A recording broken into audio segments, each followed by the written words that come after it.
Thank you, Madam President. On 5th July 2009, Uyghurs in Urumqi, Xinjiang, staged a peaceful protest which was brutally suppressed by Chinese security forces and subsequently led to ethnic unrest in the city that left hundreds of people dead. Approaching the second anniversary of these events, and despite international calls, no independent investigation into the incident has been allowed by the Chinese authorities, and the number of people killed, detained, imprisoned, executed and disappeared remains unclear. The Nonviolent Radical Party condemns the Chinese authorities' inaction and refusal to reveal the real circumstances of these tragic events, and calls upon the Human Rights Council to press China to finally support an independent investigation. In addition, the root causes of the protests, namely the crackdown on Uyghur culture, identity, freedom of expression and religion, as well as the ongoing economic discrimination, have not yet been addressed.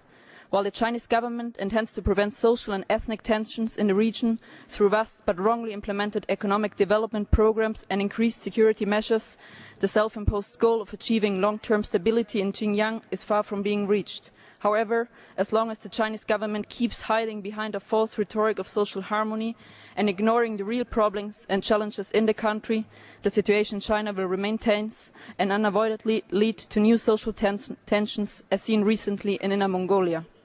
In addition, we are extremely worried about the deepening collaboration between Shanghai Cooperation Organization member states, whose dismal domestic human rights record and disregard for the rights of refugees represent a blow against human rights in the region.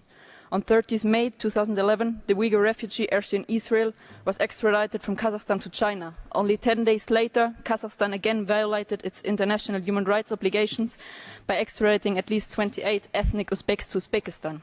Both China and Uzbekistan are notorious for torture and other forms of ill treatment, and Kazakhstan has therefore violated two of its most binding commitments under international law, the International Covenant on Civil and Political Rights and the Convention Against Torture, which both prohibit the return of an individual to a country where he or she faces a credible risk of torture.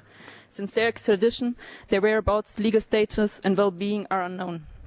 We condemn these forcible returns in the strongest terms and demand immediate access to the extradited people. The Human Rights Council must take legal actions against Kazakhstan and demand that the SCO account for the human rights impact of its practices, such as